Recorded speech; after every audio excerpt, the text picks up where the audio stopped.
Hello friends, welcome to my channel. स्वागत है आप सबका का इस वक्त की लेटेस्ट अपडेट में। तो सभी को जोहार, सुप्रभात दोस्तों। मकर संक्रांति की ढेर सारी शुभकामनाएं।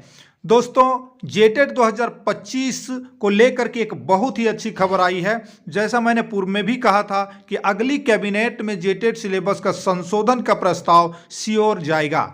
साथ में यहाँ पर एक और प्रस्ताव जाने वाला है, शिक्षक ट्रांसफर नियमावली में जो बदलाव किया जा रहा है उसका भी प्रस्ताव। तो आइए हम लोग इसको देख लेते हैं। चिर परिचित खुशखबरी जो कि जेटेट से परिचित है, बट परीक्षा हो नहीं रही है, कब होगी ये बहुत बड़ा प्रश्न चिन्ह यहाँ पर लगा हुआ है। तो देखिए, आज की हिंदुस्तान की फ्रंट में ही छपा हुआ है, शिक्षक नियुक्ति स्थानांतरण नियमावली में बदलाव होगा। उसके बाद शिक्षक पात्रता परीक्षा के भी बदलेंगे नियम। अब यहाँ पर डिटेल से जब देखेंगे तो सारी बातें समझ में आ जाएगी। जैसे देखिए, सबसे पहले राज्य सरकार शिक्षकों की नियुक्ति नियमावली और स्थानांतरण नियमावली में बदलाव करने जा रही है।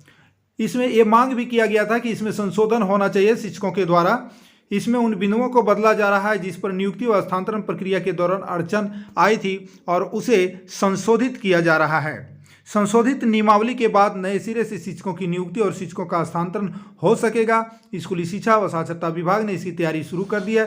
नियमावली में संशोधन के लिए शिक्षा विभाग अलग अलग कमेटी का भी निर्धारण कर रहा है। राज्य के 26,001 सहायक आचार्यों की नियुक्ति प्रक्रिया चल रही है। इसी परीक्षाएं हो चुकी और कोर्ट के निर्देश पर रिजल्ट रोक है। नियमावली में पारा शिक्षकों के लिए तय क्वालिफाइंग अंक को सही नहीं कहा गया है।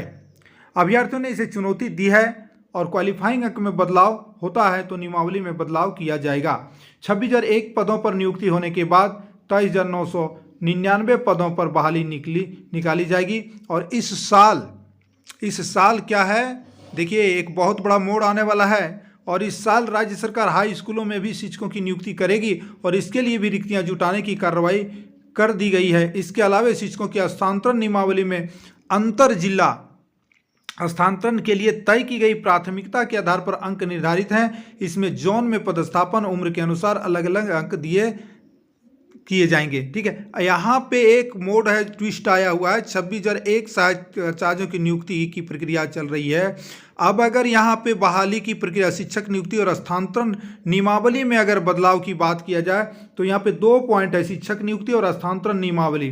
तो शिक्षक नियुक्ति में अगर बदलाव होगा, जैसा कि हाईकोर्ट का अगर आदेश आ गया, उल्टा पुल्टा आदेश, तो अब 26,001 पदों की नियुक्ति जो है यहाँ पे लिखा गया है, अंक में बदलाव तो नियमावली में बदलाव, क्वालिफाइंग अंक में यदि बदलाव हुआ तो नियमावली में बदलाव होगा। एक बड़ा मोड़ आ गया है। अब 26,001 पद पर क्या होगा ये भविष्य में सुप्रीम कोर्ट के आदेश आने के बाद, सुरक्षित जो आदेश पड़े हुए हैं, उसके बाद हाई कोर्ट, अब क्या होगा ये कहना। लेकिन जिस तरह की यहाँ पे नौबतें आ रही है 26,001 शिक्षक को लेकर के, सुप्रीम कोर्ट का तो उतना डर नहीं था, सीटेट को वैलिड मिल जाता, जेटेट भी आ जाते, लेकिन यहाँ पर जो है हाई कोर्ट की गई है, इससे नतीजा बुरा हो सकता है।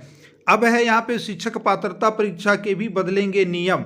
ये तो बहुत ज़रूरी है और ज़रूरी तो सभी शिक्षक नियुक्ति भी होनी है। और यहाँ पर तो झारखंड शिक्षक पात्रता परीक्षा नियमावली में फिर नियम बदलेंगे। राज्य सरकार ने हर विषय में 40-40% अंक लाना अनिवार्य कर दिया था। अब इसे बदलकर पूर्व की तरह किया जाएगा। इसमें अनुसूचित जनजाति और पिछड़ा वर्ग के अभ्यर्थियों को 52% अंक और सामान्य वर्ग के अभ्यर्थियों को 60% अंक लाना होगा।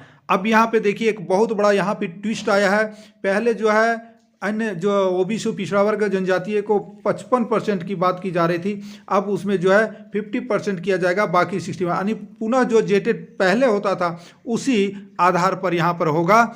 झारखंड में 2013-16 में शिक्षक पात्रता परीक्षा हुई थी। इसके बाद 24 में शिक्षक पात्रता परीक्षा के लिए आवेदन तो लिए गए लेकिन परीक्षा नहीं हो सकी। अब इसमें बदलाव होगा दोस्तों। ये एक बड़ा यहाँ पर ट्विस्ट आता है कि ये 55 का 55 रखना चाह रहे थे, लेकिन अब इसमें 52 कर दिया जाएगा ओबीसी जनजाति पिछड़ा वर्ग के लिए। तो ये बहुत बढ़िया चीज़ हो रहा है, इसीलिए कैबिनेट नहीं जा रहा था। अब इसमें अगली कैबिनेट में ये श्योरिटी के साथ कहा जा सकता है कि ये अगली कैबिनेट में जेटेट का नियमावली अवश्य जाएगा। ये शिक्षक नियमावली तो अभी नहीं जाएगा, क्योंकि स्थानांतरण वाला नियमावली जा सकता है। ये शिक्षक नियमावली जब तक हाईकोर्ट का अब आदेश नहीं आ जाता है पारा शिक्षक का जो शिथिलता किया गया कट ऑफ को, उसको लेकर के, तब तक नई नियमावली नहीं बनेगी।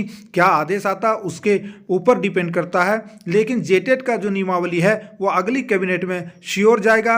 और 2025 के सितंबर अक्टूबर अभी अब एग्ज़ाम नहीं होगा, क्योंकि बहुत सारी समस्याएं हैं, या फिर आपका मई जून तक एग्ज़ाम हो सकता है। ये ऐसा कोई ज़रूरी नहीं है एग्ज़ाम मई जून में होता है, अगला बार भी ऐसा हुआ था 16 में भी, तो एग्ज़ाम हो सकता है। तो दोस्तों आप लोग जेटेट की तैयारी करते रहें भाई, जेटेट की तैयारी मत छोड़ें, वो तो संशोधन होकर के जाएगा ही, आप फॉर्म भी भर चुके हैं, इसलिए उसकी तैयारी जारी रखें। कुछ भी पढ़ना है लेकिन विषय वस्तु से, सिलेबस के अकॉर्डिंग जो आप पहले पढ़ते थे 2013-16 का, जो 2013 और 16 का जो सिलेबस है उसी के आधार पर पढ़ें। निश्चित है कि इसमें परिवर्तन होना है और प्रस्ताव पास हो जाएगा। तो जय हिंद दोस्तों। सबसे सिर्फ एक ही खराब चीज़ है जो कि 26,000 शिक्षकों की बहाली को लेकर के अभ्यर्थी इंतजार में है, और यहाँ पर हाई कोर्ट से तरह तरह की चीज़ें जो है की जा रही है, क्योंकि अभ्यर्थी जब हाई कोर्ट सुप्रीम कोर्ट पहुँच रहे हैं तो हाई कोर्ट और सुप्रीम कोर्ट के आदेश का पालन भी तो करना पड़ेगा। तो आइए हम मिलेंगे किसी दूसरे वीडियो में, तब तक के लिए जय हिंद दोस्तों। वीडियो को अधिक से अधिक शेयर कर दीजिएगा, और चैनल पर नए हैं तो सब्सक्राइब कर लीजिएगा, साथ में बेल आइकन को भी जरूर दबाइएगा ताकि लेटेस्ट अपडेट आप तक पहुंचता रहे। जय हिंद, वंदे मातरम।